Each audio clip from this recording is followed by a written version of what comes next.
গণমাধ্যম ও সামাজিক যোগাযোগ মাধ্যমে শেখ হাসিনার বিদ্বেষমূলক বক্তব্য প্রচারে নিষেধাজ্ঞা চেয়ে ট্রাইব্যুনালের আবেদন। বাংলাদেশে নয়, দিল্লিতেই শান্তিরক্ষী বাহিনী মোতায়েন দরকার বলেছেন স্বরাষ্ট্র উপদেষ্টা। আসামে প্রকাশ্যে গরুর মাংস খাওয়া নিষিদ্ধ। চট্টগ্রামে আইনজীবী সাইফুল ইসলাম আলিফ হত্যার প্রধান আসামি চন্দন ভৈরব থেকে গ্রেফতার।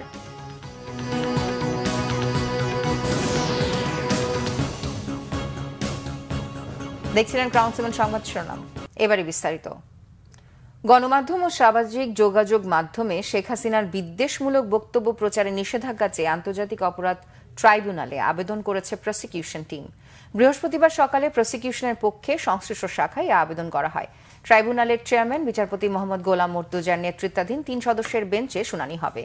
গত কয়েকদিন ধরে সামাজিক যোগাযোগ মাধ্যমে অন্তর্বর্তী সরকারকে নিয়ে নানা কটূক্তি করেছেন ভারতে অবস্থানরত শেখ হাসিনা, যা বিভিন্নভাবে সামাজিক যোগাযোগ মাধ্যমে ছড়িয়ে পড়ে। প্রসিকিউশন বলছে, শেখ হাসিনা যে সমস্ত হেইট স্পিচ দিচ্ছেন সরকার তা বন্ধেই এই আবেদন করেছে।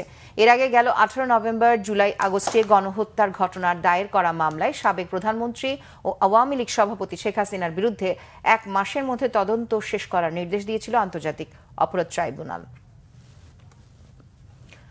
তত্ত্বাবধায়ক সরকার বাদ দিয়ে সংবিধানের 15 সংশোধনীর বৈধতা নিয়ে হাইকোর্টের রায় 17 ডিসেম্বর। বুধবার বিচারপতি ফারা মাহবুব ও বিচারপতি দেবাশিস রায় চৌধুরীর বেঞ্চ রায়ের তারিখ নির্ধারণ করেন। এর আগে বুধবার শুনানি শেষ হয়। আওয়ামী লীগ সরকারের আমলে 2011 সালের 30 জুন 15 সংশোধনী আইন জাতীয় সংসদে পাশ হয়। এই আইন চ্যালেঞ্জ করে গত 18 আগস্ট সুজন সম্পাদক বদিউল আলম মজুমদার সহ 5 বিশিষ্ট নাগরিক রিট করেন। প্রাথমিক শুনানি নিয়ে হাইকোর্ট গত 19 আগস্ট রুল দেন। রুলে 15 সংশোধনী কেন সংবিধানের সঙ্গে সাংঘর্ষিক ঘোষণা করা হবে না তা জানতে চাওয়া হয়। রুলে বিএনপি, জামায়াত, গণফোরাম সহ বেশ কয়েকটি সংস্থা ও ব্যক্তি পক্ষভুক্ত হন। স্বরাষ্ট্র উপদেষ্টা অবসরপ্রাপ্ত লেফটেন্যান্ট জেনারেল মোহাম্মদ জাহাঙ্গীর আলম চৌধুরী বলেছেন, সীমান্তে উত্তেজনা নেই, ভারতীয় মিডিয়া অপপ্রচার চালাচ্ছে। তিনি বলেন, ঢাকায় নয়, দিল্লিতেই শান্তিরক্ষী বাহিনী মোতায়েন দরকার। বৃহস্পতিবার সকালে নারায়ণগঞ্জের রূপগঞ্জে পূর্বাচল মাল্টিপারপাস ফায়ার সার্ভিস স্টেশনে আয়োজিত আন্তর্জাতিক স্বেচ্ছাসেবক দিবস উপলক্ষে প্রধান অতিথির বক্তব্যে তিনি এসব কথা বলেন। জাহাঙ্গীর আলম চৌধুরী বলেন, ভারতীয় মিডিয়ার মতো জঘন্য অপপ্রচার ও মিথ্যাচার বিশ্বের আর কোনো দেশের মিডিয়া পারে না। তাদের অপপ্রচারের জবাব দিতে বাংলাদেশের গণমাধ্যমগুলোকে সত্য প্রকাশের আহ্বান জানান তিনি। স্বরাষ্ট্র উপদেষ্টা বলেন, জাতিসংঘের শান্তিরক্ষা বাহিনী বাংলাদেশের জন্য নয়, বরং ভারতের জন্য প্রয়োজন। তাই পশ্চিমবঙ্গের মুখ্যমন্ত্রী মমতা এমন দাবি করেছেন। স্বরাষ্ট্র উপদেষ্টা বলেন, ভারতেই শান্তির অভাব রয়েছে। বাংলাদেশে দল মত আলাদা থাকলেও জাতীয় স্বার্থে সবাই ঐক্যবদ্ধ। দেখেন না যে সংখ্যালঘুরা কিভাবে অত্যাচারিত হচ্ছে, ওই জন্য মনে উনি ওনার দেশের জন্য মনে উঠে চাচ্ছে।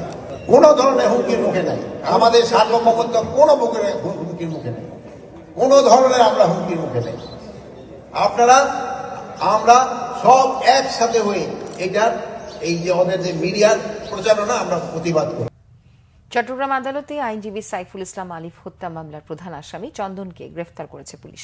বুধবার রাত 12:15টার দিকে ভৈরব থানার ওসি মোহাম্মদ শাহিনের নেতৃত্বে অভিযান চালিয়ে ভৈরব বাজার রেলওয়ে স্টেশন থেকে তাকে গ্রেফতার করা হয়। বৃহস্পতিবার সকাল 10:30টার দিকে আসামি চন্দনকে চট্টগ্রামের কোতোয়ালি থানার পরিদর্শক রুবেল আফরাদের কাছে হস্তান্তর করে ভৈরব থানা পুলিশ। চট্টগ্রাম বান্ডেল রোডের সেবক কলোনির মেথরপট্টি এলাকার বাসিন্দা চন্দন। ট্রেন থেকে নেমে তার ভৈরবের মেথরপট্টিতে অবস্থিত শ্বশুর বাড়িতে যাওয়ার কথা ছিল। চন্দন আলিফ হত্যা মামলার 1 নম্বর আসামি গত 26 নভেম্বর চট্টগ্রামের এসি দত্ত রোডের এক বিল্ডিং এর সামনে আইনজীবী সাইফুল ইসলাম আলিফকে হত্যা করা হয়। হত্যার ঘটনায় নিহতের বাবা জামাল উদ্দিন 31 জনের নাম উল্লেখ সহ অজ্ঞাত 10 থেকে 15 জনকে আসামি করে একটি হত্যা মামলা করেন। মামলায় পুলিশ আগেই 9 জনকে গ্রেফতার করলেও প্রধান আসামি চন্দন পলাতক ছিল। মুজিবনগর সেচ উন্নয়ন প্রকল্পে শত কোটি টাকা অর্থ আত্মসাতের অভিযোগ উঠেছে কুষ্টিয়া, মেহেরপুর ও চুয়াডাঙ্গা 3 সংসদ সদস্যের বিরুদ্ধে।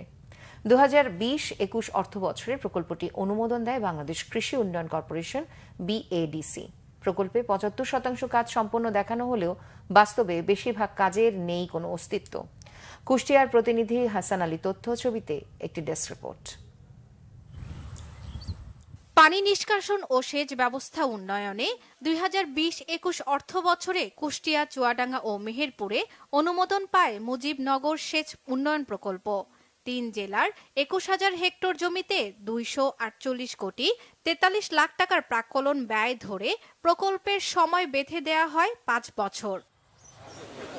প্রকল্প পরিচালকের যোগসাজশে টেন্ডার সিন্ডিকেট, অনিয়ম, দুর্নীতি এবং অর্থ আত্মসাৎ সহ নানা অভিযোগ উঠেছে প্রকল্পটি ঘিরে।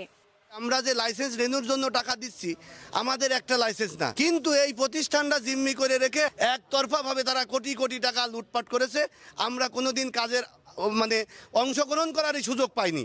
তারা কাজ না করেই বিল তুলেছে, এরকম বহু রেকর্ড আছে। চুয়াডাঙ্গা, মেহেরপুর, কুষ্টিয়া যে সমস্ত টেন্ডার হয়েছে সে সমস্ত টেন্ডারের কাজের কোনো অস্তিত্ব নাই, কাজের কোনো খবর নাই, বিল উঠে গেছে। আজকে উপস্থিত নাই কারণ কি, ঢাকায় বসে আইডি বিক্রি করতেছেন। ওই আইডি ছাড়া এখানে কেউ ওখানে ইন করতে পারে না। অবশ্যই পদত্যাগ চাই এবং বিগত যে পিডি ছিল তারও আমরা হলো চাকরি থেকে অপসারণ চাই। তবে অভিযোগ অস্বীকার করেছে প্রকল্প পরিচালক। ঠিক আছে, আপনি প্রকাশ করে দেন, কোনো অসুবিধা নেই। আমি আমার কায়দা করে আমি বাড়ি পারলাম না হলে উনি যখন ছিল, উনি লায়াবেল ছিল, ওনাকে আপনি এখনো আমি নাম্বার দিতে পারি, যোগাযোগ করে করতে পারেন, কোনো অসুবিধা নেই।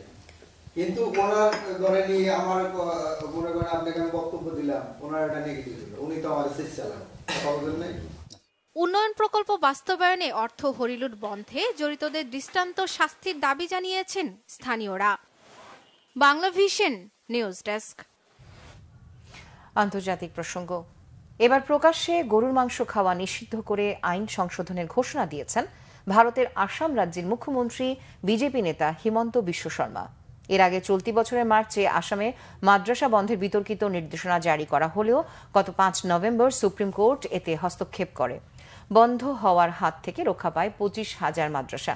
মুসলিম বিদ্বেষের এই ধারাবাহিকতায় গরুর মাংস খাওয়ার বিধিনিষেধ আরোপের বিষয়ে বুধবার জরুরি বৈঠক করে রাজ্য সরকারের মন্ত্রিসভা।